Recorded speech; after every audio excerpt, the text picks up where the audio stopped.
Hi, this is George Sandman. I'm the founder and CEO of Growth Drive. Growth Drive is the #1 best-selling business advising platform, and this is our podcast, The Business Advisor Hot Seat.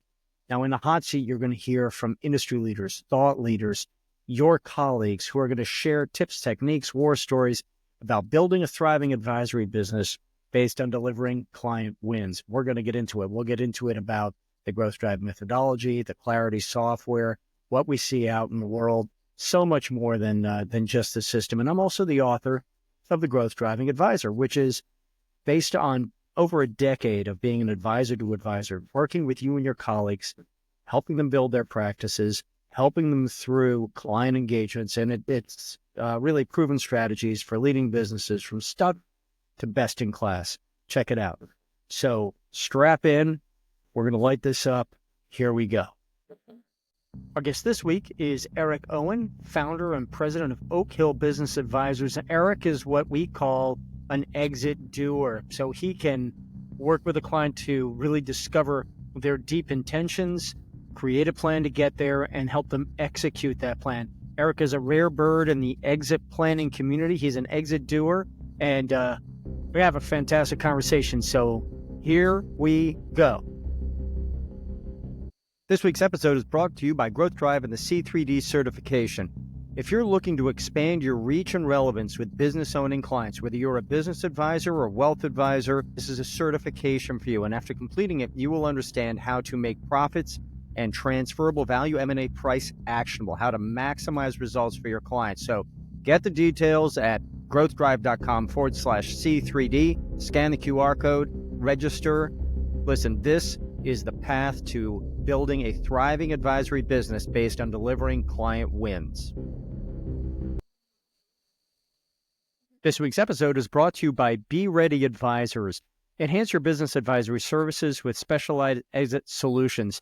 Listen, these guys will team up with you, increase your bench depth when you need specialized exit planning solutions for your clients. It's led by industry veterans Anna Halliburta, John Carter, and Kelly Malagilla-Carter, sponsors of the 2024 Growth Drive Summit.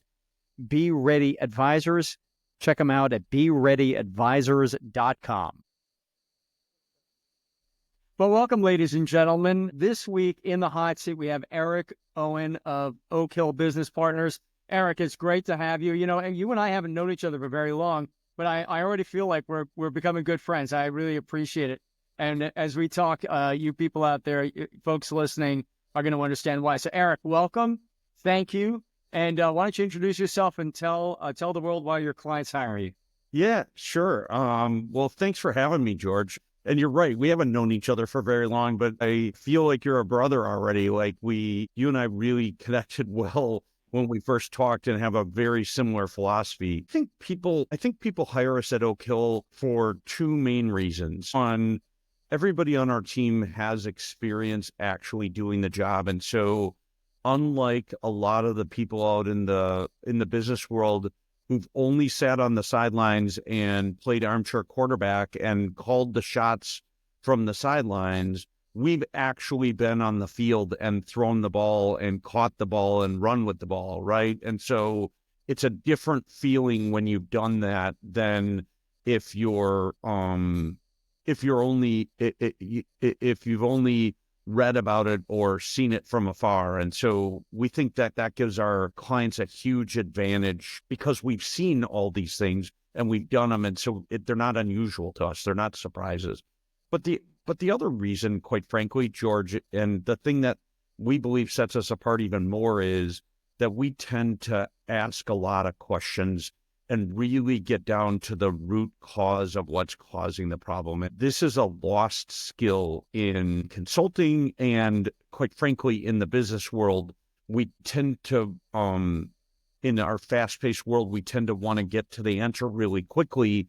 And so we skip a lot of steps and we don't do the hard work to determine the real problem. And when we do that, we miss big things, right? We miss key elements that change. You know, I assumed it was blue. No, it's actually red. And when you do that, you don't get to the right answer, right? And I think I could name off 20 reasons, but those two reasons tend to be the ones that stick out the most.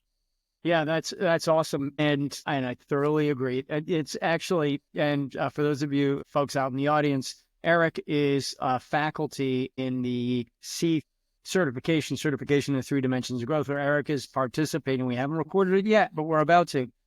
Using your skills as an exit doer. I want to use that differently than a planner. You're a planner, but you're an exit doer.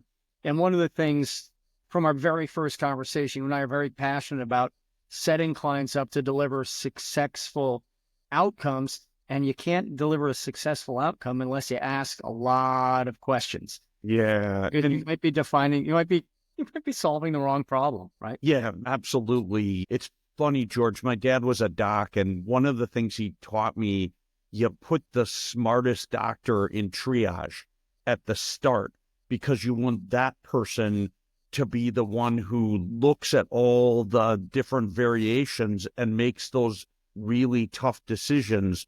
The actual surgery part often is easier than the diagnosis and the decision of who goes first, right? If you take a match type environment, which person do we need to, how do we sequence the people so we save the maximum number of lives and get everybody where they need to be, right? And, and those are tough decisions. You can't save everybody, right? And so how do you do that well? And he had been an Army doc, and he said, Eric, you got to have smart people at the front end who decided, and it's exactly what you just said. Well, and it's interesting. Sorry, Eric. No, and I was just going to add on, I appreciate your comment about a doer. One of the things I love about your and my discussions is we talk about the theory behind something. We talk about how it should work and how you do it and how you plan for it. But oftentimes the problem we see get lost in the weeds is now you got to, the architect drew the plan. Now the builder has to go out and build it. And in the process of translating from the architect, from designing the plan, the plan and the essence of the plan often gets lost going over to the builder. And the builder says, hey, we can't do this because you designed a plan that doesn't really work in real life.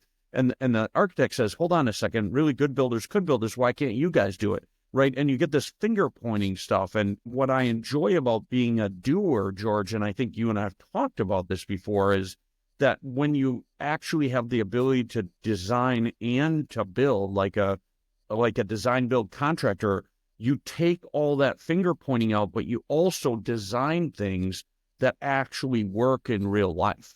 You design things that are going to solve the problems, and they're executable designs, right? And so it's a difference in the marketplace that a lot of people don't appreciate. You can have really smart designers that design beautiful, great things, but if you can't build it, what the heck, right? Exactly right. That's exactly right. It's funny, Eric, because here is the benefit of having someone like you helping lead a client to where they want to go. It's because you understand what it's going to take to execute the plan. In the planning phase, you're actually able to create a better plan. And I'll just use a softball example. If we have a business that is not going to be able to successfully complete an M&A transaction, we need very early in the conversation, right before we even start planning, to draw a line through that for the business. Yeah. Be like, that is not a path we're going to. Well, you're going to waste a lot of time, right, George? You're going to spend a lot of money and energy and time going down a path that's not going to work, right? Like it's akin to taking the average guy or gal in high school and saying this person who's average height is going to be a great basketball star, and they're not really athletically inclined, and they're a good person, and it's not as if they have two left feet, but they're not a super athlete. Why do you think they're going to be the best person on your basketball team, right? So why not, instead of taking them and trying to make them into something they can't be, why not look at their strengths and weaknesses and say, you know what? This person is outstanding in the drama department, and they also have a really great voice. Maybe they should be the lead for our musical instead, right? And now we're working to the strengths. Now we're going down a planning area where we can really utilize the strengths of the situation instead of working against the weaknesses to try and make a square peg fit in a round hole. Yes. Heck yes. Yeah. It's interesting. And we're going to talk in terms, you devote a tremendous amount of time to a profession called, or a discipline called, exit planning. Point out to the world, every exit plan is a strategic plan. So when everything Eric and I are referring to applies to strategic planning, not every strategic plan is an exit plan, right? And by the way, exit planning is the ultimate strategic plan, right? You can do strategic plans for 3 to 5 years. Most people try to do that. I would argue only reasonably well on average. But the ultimate strategic plan is, hey, I'm going to start this business, or I'm going to buy this business. What's my ultimate exit? That's a strategic, truly the meaning of the word strategic plan is to look out and say, what's the end game? And now work backwards and say, now what do I need to do in my short-term strategic planning to execute the things that are going to take me to that long-term plan? And those of you who have been, you've never heard Eric and I talk before, but this is how our conversations go, right? Yes, the exit plan is the ultimate strategic plan because it aligns personal goals, the shareholders' goals, if you will, and professional goals, business performance at the same point on the horizon. And something you just insinuated, and we say it all the time here at Growth Drive, is what are the clients going to need to do to get the success they want? And that goes right back to your first point, which we better understand what the heck they want, and understand at a very deep level. Yeah. Asking why. Yeah. I don't care what tool you use, but if you don't start at, our process is fairly simple at the 40,000 foot level. We want to know where you are, where you're trying to go, and what are the possible paths that can meet that? What are your goals and objectives? What are the restrictions on the possible plan? If we know those 3 things, then we can start to design a plan. So where are you? Generally speaking, clients that we meet are very good at giving us symptoms. They're generally not good at giving us root causes. So they'll tell us things like, hey, I've got a cash flow problem. Well, cash flow problem is a symptom of a deeper problem. Why do you have a cash flow problem? Are your salespeople not executing on the right things? Are your operations people not executing on the right things? Right? Do you not have the right capital structure? What are the reasons that are driving that cash flow problems? You just gave me a symptom. I need to go down to the root causes. Secondly, where are you trying to go? Well, I want to make more money. First of all, that's not a strategy. Making more money is a great thing. We all want it, but it's an outcome of a direction. So where are you trying to go? Well, I'm 55 and in 10 years, I'd like to be sitting on the beach more. Okay. So you have a retirement plan. You and your spouse would like to live somewhere else 6 months of the year, or you'd like to be able to travel more, or you'd like to spend more time with your grandchildren. It doesn't matter what that input is, but you've got some plan that you're trying to get to. And it's different than what you're trying to do today. And so how do we get you from where you are today, what you just described, to where you want to be? Now, what are the constraints that you have? Well, I'm going to need money to do that. Yeah, you're going to need money. That's why a financial planner comes in and says, to live the lifestyle that you want 10 years from now, you're going to need this much money, and you're going to need it so it can generate this much income off of it so you can live off of that. Great. Okay, so now we know what the criteria are. Are there anything stopping us? Yeah, I don't want to sell my company to somebody who's going to rip it apart and just throw it in the trash heap. I want to sell it to somebody who's going to keep all my employees who I care a lot about employed for a long time. Or I want to take care of my employees, so I'd like to do something that would really, my 10 most loyal employees, millionaires, and everybody else would do really well. Oh, well, maybe we need to think about a management buyout, or maybe we need to talk about an ESOP. So the criteria that the client gives us starts to help us think about what are the pros and cons of the different options that we can do. And they're not singular options. The options it's like Legos. You can put blue Legos with red Legos. We can mix and match. We can make a composite solution that we could have a management buyout 50% and a 50% ESOP. Or we could sell to a PE firm and support a management buyout. Or we could, on and on and on, right? Yeah, it's interesting how they've become much more hybridized too. Yeah, it's Yeah. Yeah. And to be honest, those are the more interesting from a technical standpoint, right? Like we like to play in those because they're fun, but more often you can solve the real problem better with a hybrid. The individual ones are restrictive because they often come with both pros and cons to each of the options. And if you can offset some of the cons of this option by pairing it with another option that offsets that and makes it a little bit better or work a little better for the situation, everybody wins in that, right? And that's where the creativity comes in, right? Anybody can design a square or a rectangular, simple building that's all made out of brick and just looks plain. Anybody can do that. Like our sons, when they were 4 years old, could have designed that on a piece of paper with some crayons. That's right. The reason you're hiring an architect is because you want something that's designed really elegantly to solve the particular problem, right? And the more complex the problem is, the more elegant the design has to be to solve that problem elegantly. Absolutely. Absolutely, man. And because you're bringing a tremendous depth of expertise to the table, your clients benefit from that. So you're able to rifle through the card catalog and say, this is what I've seen, where someone who has not been involved in implementable designs may not be able to. Hey, yeah, we had a prospect that we talked to at one point, George. I don't know if we've talked about this story before.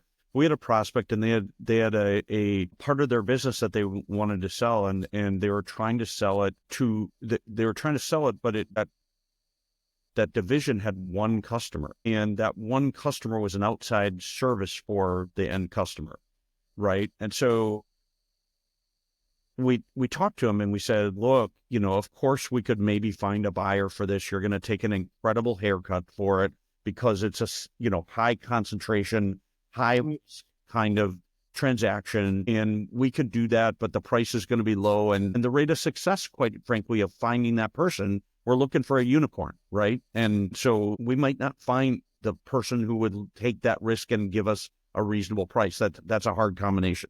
We could also maybe ESOP that, and maybe that generates enough interest with your client that they look at that and that becomes a benefit to them, and they extend the contract or whatever, and everybody wins in that because the employees get taken care of, which was a high goal for this particular client. The client actually benefits because the employees are even more engaged because of an ESOP. Maybe that works, right? But the answer was there's still risk there. They could still get to the end of the contract and the customer could say, enough, like we're not going forward. Yeah. And so we said, look, there's a third option, and they had never had anybody present the third option to them. And the third option in this case was, let's look at a joint venture. Let's sell half of it back to the customer. Now they're engaged in the actual running of this. They're not just a client, they're half owner in it.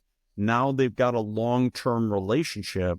You've just not only sold half and unlocked the value of that half, but you've also unlocked the value of the whole thing because now the customer's committed to it long-term. This is what we mean about elegant solutions. You're trying to not just mechanically solve the problem. You're trying to actually look at what are the components that are driving it and what is the seller and the buyer, what motivates each of them, and what are we going to need to do to get the buyer and the seller to come to the point where where it's a win for both of them. Yeah. It's those kind of situations where you go, where when the client looks at you and goes, oh my God, why hasn't anybody else ever taught us that? Talk to us about that. Right? Like, then you've hit on something that you're actually giving true value for, not just repeating what everybody else has said. Yeah. Which goes full circle to starting with the end in mind, really understanding what the client's drivers are and how they define success, right? In this case, we had to actually peel the onion on who's the customer and what do they really want out of this.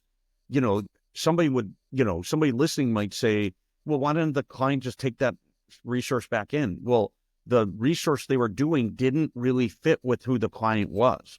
the service they were offering was a service that the client had outsourced on purpose, right? So they understood the value of having it separate from them, both to attract and retain the right talent and to get the right services delivered to them. And so there was a value in this thing being independent. By understanding that, we understood that joint venture might be better than, hey, let's just talk to the client about selling it back into them. Hey, let's just sell it back 100% to them. It wouldn't have made sense to do that in this case. Yeah, I love that. And this is where we go with successful outcomes, right? Yeah, right. That's a huge success for the client and importantly for their employees. Hey, let's shift gears a little bit. Please. So you are a thought leader in exit planning, and you have been called on to be on the main stage at one of the biggest or the biggest exit planning conference in the world. And start with a simple question. Why were you asked to be up on the main stage? And then get into what? Yeah, I think, again, it goes to 2 points. One, there aren't a lot of us, and I don't mean Eric's, not bald guys. I mean people who actually do the work of exit planning, right? Who actually work on the business side and grow the value of the business and then take them through their options and help the business side of it exit, not the personal financial, like the financial planner. So in most of the exit planning people that I run into, a lot of the certified people are on the financial planning side, or they're accountants or they're attorneys, but they're not really and some of them are even consultants, but they're not really exit planners, value advisors. And so one of the reasons I was asked is because I'm one of the few, right? We're one of the few, Oak Hill Business Partners is, and we've been doing this for a long time. I've been doing it for over 20 years and doing it with lots of flavors. And so we can talk from experience and expertise and doing that. I think another reason, though, is people don't want to hear just the book rhetoric. That's fine. It's good to talk about the theory behind something. People want to hear about actual stories of what's happened. And so you need somebody up there who's done enough of them that you can both communicate the story and you can answer questions, right? It's like, I don't just have one story. I could tell you, dozens and dozens of stories on different clients of what's happened and why this happened when you turned this knob, what happened over here, and why does that work that way? And so I think a big part of it is really just the ability to deliver stories and be comfortable enough to, in your own skin and in your experience, to be able to stand up in front of a group and not only articulate the story, but be prepared to answer questions about it and really let people take it wherever they go. I mean, I could do I could stand up and just say, and I've done this before, look, I brought my notes along, but I'm not going to talk about them. What do you want to ask me? Right? And just interact. And those are the most fun conversations, because then you start getting into what does the audience really want to hear. Absolutely. You participated in our summit. Thank you very much. And that's awesome. By the way. Awesome. Yeah. Well, thank you, Eric. Yeah. Well, it's on for next year. Now, I believe in that firmly. Let's roll up our sleeves. Let's share the experience. Let's make sure the questions that are in the room are answered, not the questions we want to answer, but the questions that are actually sitting in the room. And in our world, we describe, we say, are you a 1 or a 5? A 1 is let's use exit planning, right? As an exit talker. A 2 is an exit educator, and that represents a significant percentage of the credentialed exit planners out there, no matter whose credential you have. The 1s and the 2s. Yep. The 1s and the 2s. Then we have 3s who are the architects. And that's actually, I would say that the people who are only architects is also very rare. So we have a lot of 1s and 2s. We have some 3s who are the architects. Then we have you, right? You're a 4. You're like, listen, I'm going to create the plan and I'm going to help you turn the plan into reality. And I'm not surprised that you as a 3, a 4, bring a ton of value into the conversation. Yeah, and it's interesting, George. You need, what I love about the conference that you had, your summit, is there were people in the room who brought all kinds of different perspectives and all kinds of different skill sets to the table, from EOS kind of orientation to an HR kind of orientation, to a marketing kind of orientation, right? Our firm is holistic. We think of ourselves like a design build general contractor. We can do the roofing, we can do the electrical, we can do the plumbing, we can do the framing, we can do the foundation. We might not do all of those ourselves, but we can build the whole building, right? And so we'll bring in the right people for the skill sets that we don't have.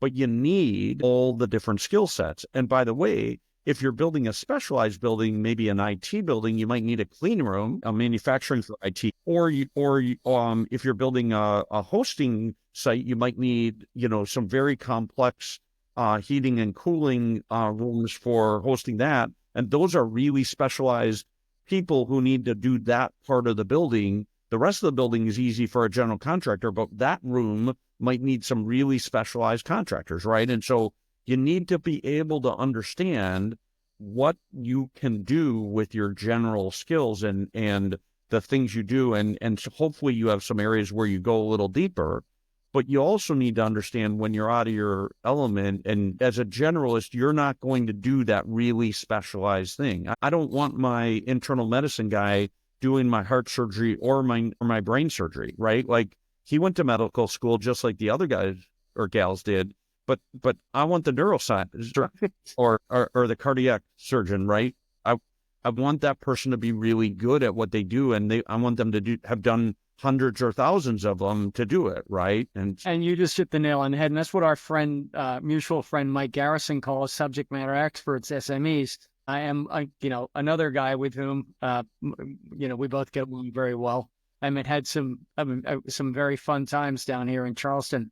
But the SMEs come in and are plugged in, and this is what they've dedicated their profession to. Where you are to say a generalist isn't giving you fair. You are the general contractor, and that is incredibly hard. And I would argue that you actually devalue yourself, and it's not the highest and best use of your time if you're applying special, subject matter expertise. You're kind of getting pulled down a rabbit hole. And we actually counsel people.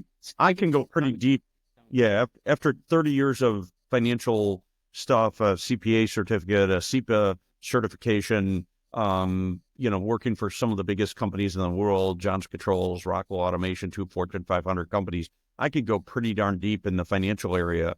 But you're right. I do less and less of that personally, because the architect part of my job requires that that deep and broad knowledge.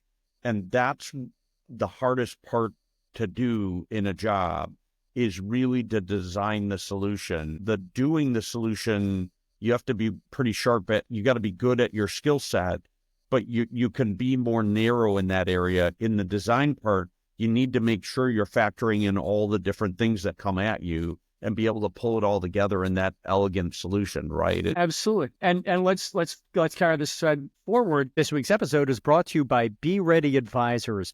Enhance your business advisory services with specialized exit solutions.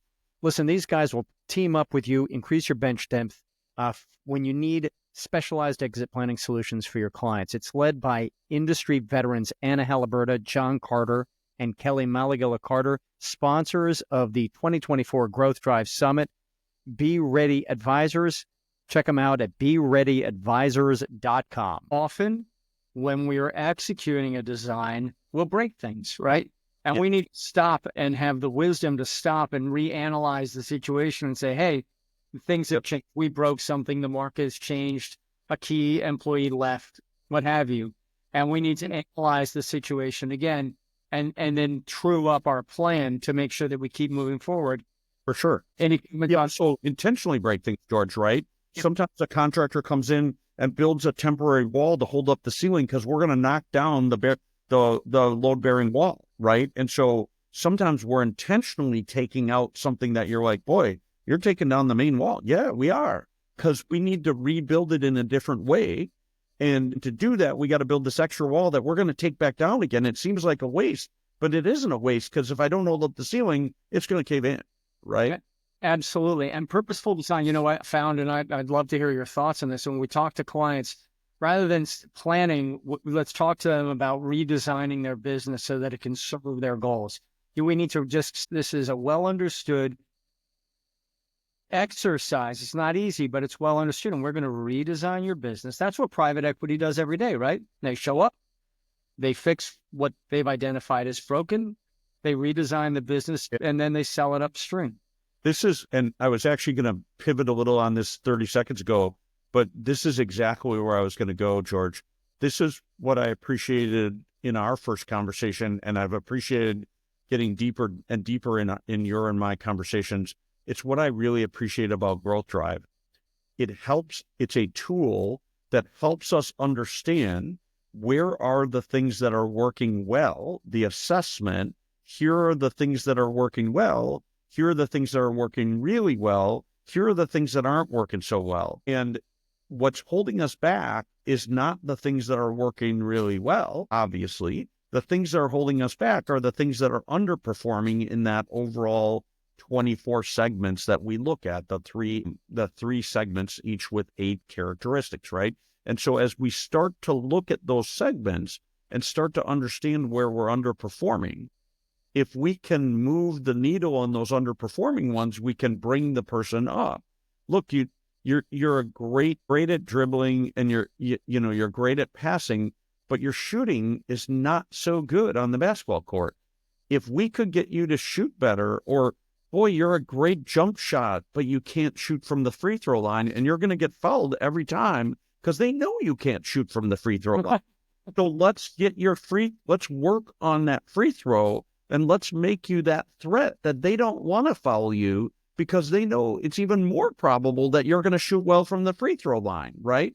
And so now you become a real threat on the court, right? And so that's what I appreciate about Growth Drive, and what makes it my job a lot easier as somebody who's out there trying to help clients solve problems is now we've got, to your point, a process and a methodology to show them objectively, here are the things that can help you get better. Here's what's holding you back.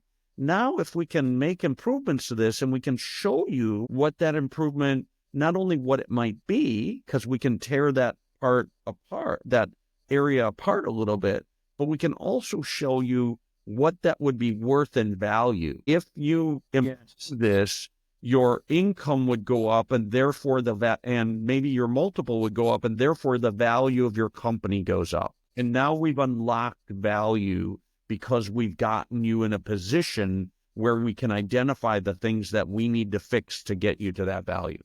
So it's awesome. Well, thank you very much. And that means a lot. I really appreciate it, Eric. And that's what we're trying to do. So I'm thrilled to have you pointed out. Professionals can't do their job without good tools, right?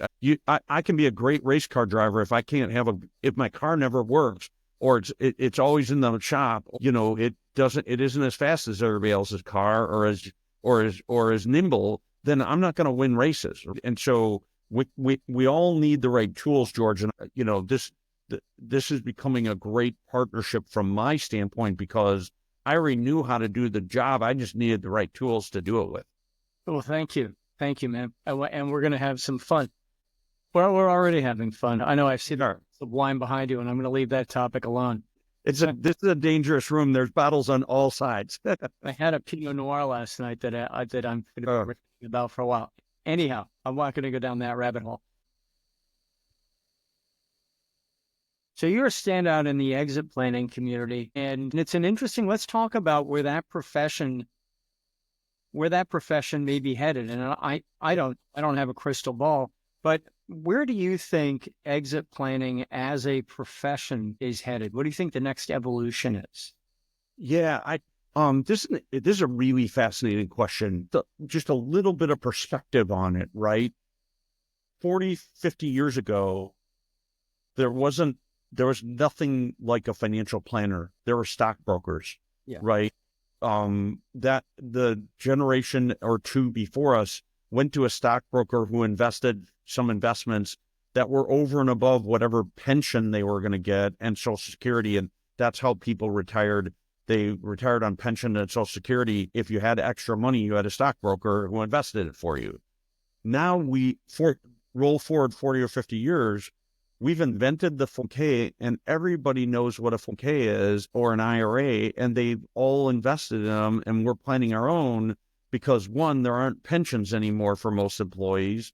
But secondly, over and above that, we all know that Social Security is not what it used to be, or, what people thought it was going to be. We were promised it would be. Yeah, right. So we realized that we had to pivot in our personal financial planning to saving money and being structured about that and using time as our ally to build up that wealth over time with compounding interest and smart investing strategies. I think that we are like the investment financial advisory role was 40 or 50 years ago.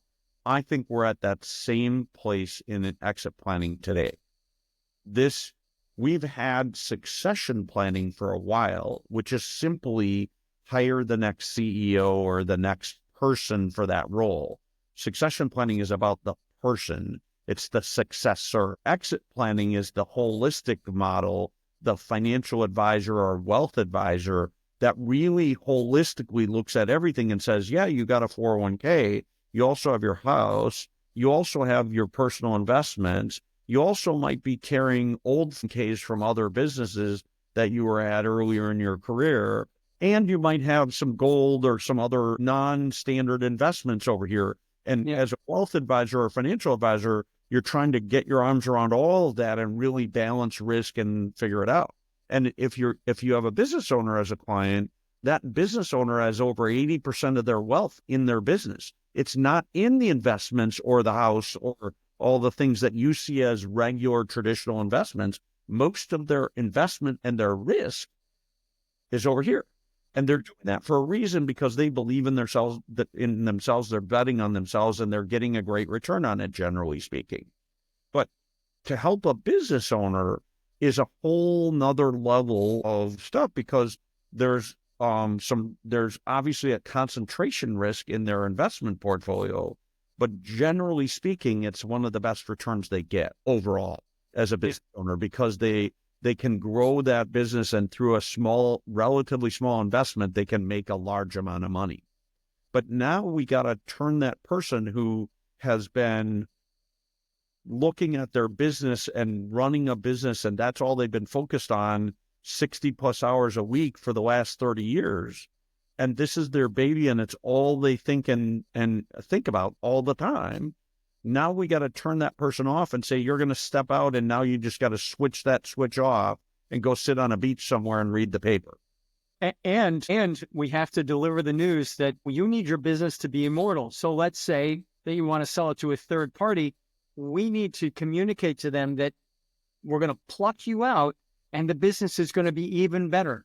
And getting the business owner to understand the concept of an immortal business that will be better without them, it's a huge, because for 30 plus years, they've been thinking the most important thing is for them to be involved in everything. Yeah. And really the business is far more valuable. It's an inverse relationship. It is an inverse relationship. The less they're involved, the more valuable the business is for transfer purposes, right? Yep. So here's my answer to your initial question, all that being set up. What I think is going to happen over the next 20, 30, 40 years is exit planning is going to be part of the short and long-term strategic planning of businesses. And what we're going to do is build businesses that are ready to exit all the time. Businesses that have a good base and are cash flow positive and know how to run, are scalable, right? And you'll recognize these buckets, and are transferable. And so if we can build those three components in, and I love how you do that, George, how you lay that out. I've been talking about those three for a while, but you really lay them out in a concise and organized way. If we can build businesses that run well, that are scalable, and are transferable, and they're that way all the time, and they start out that way, we get them within a year or two of their startup, and they bootstrap for whatever that is, 2 to 5 years, and then they conform into these well-run businesses that have these three components to them, now exit planning becomes more like a guide and helping them stay in the lane and helping them decide on, do I want to go this way a little more or this way a little more, instead of what we have now, which is, oh, you haven't done any maintenance on your house for 40 years. You lived and enjoyed your house, and now you want to sell your house. Guess what? You better pick up the phone and call your construction company and be ready to fork out $50,000 to $100,000 so you can get your house back in shape so you can sell it for good market value. Right. It was funny, and the analogies are very good because your house will never look better than the day you're pulling the door closed and turning over the keys. Your business will never look better than when you've gotten a significant wire and they don't need you anymore. And the problem is, there are a couple problems. One, you didn't get to enjoy all that. My wife, when we moved 4 years ago, we had just gotten done painting the house and getting things ready, and we realized we needed another bedroom. And she's like, should we add on to the house or should we move? And we wrestled with both of those things. And I like both of the ideas. But we eventually bought another house. And one of the things she said to me is, Eric, we just got done doing all those things and we got in the house exactly how we wanted and we moved out. And that's a horrible feeling. We could have enjoyed it that way for 10 or 15 years if we had some forethought and some planning to do some of those simple things. These weren't big things. We just painted some rooms and we fixed up our basement a little bit. Like we did relatively, the redo of the basement, which was unfinished and became finished, was a bigger piece, but we could have done that in phases, right? And so we would have been able to enjoy some of that stuff for a longer time. But the second problem is there's a huge underlying assumption in this whole thing that I can live in my house for 30 or 40 years and nothing bad is going to happen. I'm not going to get divorced.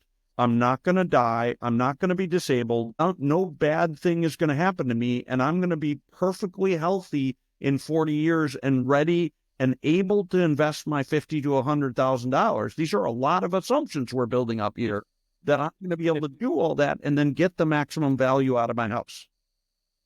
It could simply be wrong. Any one of those assumptions falls apart, or all of them fall apart, or a good number of them, then this number goes from here, down, right? Yes.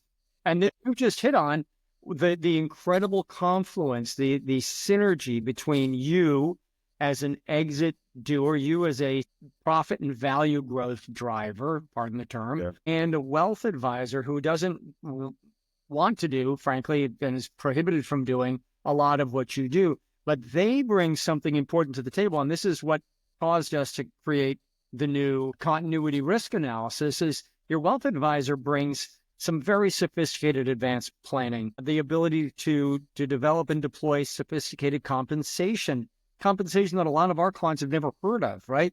And insurance, so that some of the things that you just described, maybe with some very cost-effective insurance, those are good investments. We might put a line through those, through several risks, because you're right, getting hit by a bus, having a heart attack, falling off your mountain bike and breaking your neck, those happen a lot. 50% of exits are unplanned. And it's funny. This is the biggest fact. The one you just said is the biggest fact that nobody's taking into account. Like 50 years ago, we just thought, okay, we'll get to retirement and we'll be able to get that already, right? And now we say, yeah, you can't do that. You got to invest in your 401k for every paycheck so that you're always building something and you've got something, right? And when we get there, we'll have something, right? Yeah. Whatever there is, right? The problem is on the business side, we're not doing the same thing. We get our head down in the business side. We put our head down. We got our blinders on, and we're just kicking along going, of course my business is getting worth more because I have a higher revenue number and I'm working hard at it. So it must be worth more because my revenue went up and I'm working harder. Neither of which are good indicators of value in a business. I'm like figuratively chewing on my fist. Thoroughly, right? Yeah. Who wouldn't want to be me? I have a car. I've had a big truck, a beautiful house. We take fabulous vacations. My kids are in the best schools. I go to work, and frankly, I'm not working as hard as I could be. Who wouldn't want to buy this business? Well, frankly, no one would, because without you, the business doesn't function. You or I have to come in and tell them, I'm sorry, Mr. or Mrs. Business Owner, your business that you thought was worth $20 million is really worth $7 million. And that is the tool that we endeavored to build, and I believe we have built, which is a way to say, without preaching to our client or wagging our finger, have them tell us, hear themselves tell you, I'm not the best in, we have 24, we'll start at the high level, 24. I'm not the best in 4, 18, all 24. I'm not top of the charts in any of those. So then when we say, well, your business, I know you think your business is worth 30 million, but you can only monetize 18 of it. They're not shocked, right? Because they've just heard themselves say, we don't really, and I didn't put the effort into that thing. I haven't really worked on that thing. Exactly. Yeah. And we're at 40. This is a great conversation. I didn't realize that we were at 45 minutes. Maybe we can use this in closing. I talk about equity value planning, and that seems to sort of be part of your stream of, the stream of conversation. Rather than exit planning, let's plan on the equity value of your business, because those businesses are resilient, right? Those businesses are able to withstand the shocks of a down economy, the shocks of a key employee leaving, the shock of perhaps the founder, the owner, the CEO having to step aside for a significant amount of time. You want to comment on that? Yeah, I would love to comment on that. So I think there are two pieces to the question you asked.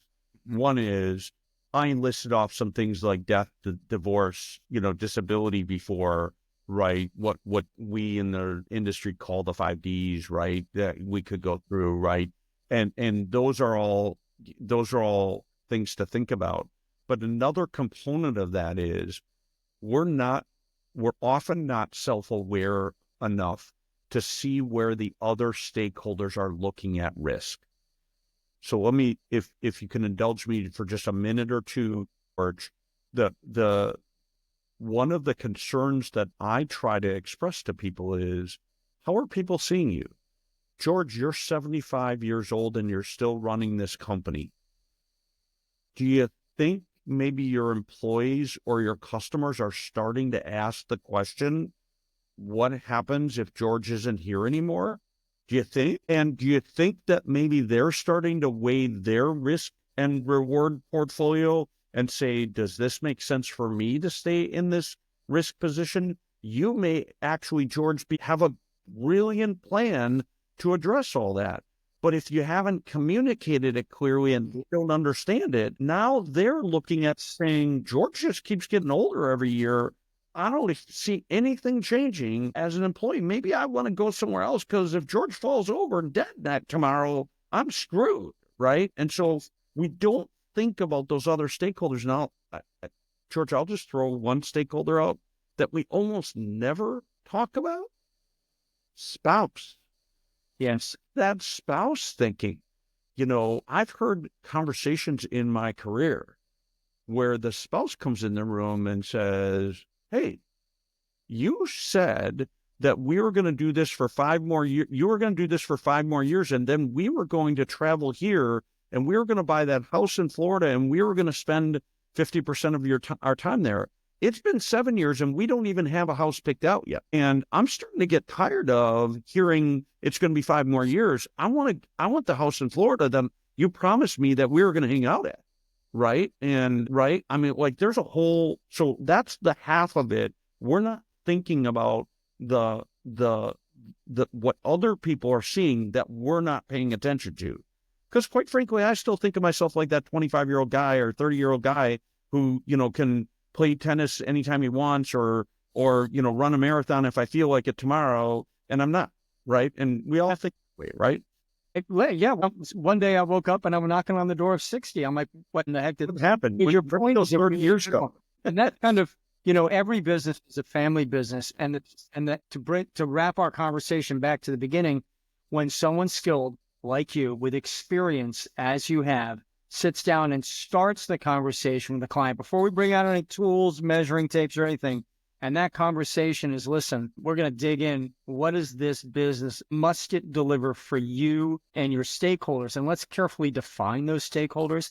And there's so much there, but the spouse should be frankly in the room. But So the other half of your conversation real quickly is that equity side. You're right. Look, we talked about before, if you produce that cash flow business that's solid and can work, first of all, that's a more resilient business than 90% of businesses out there, that alone.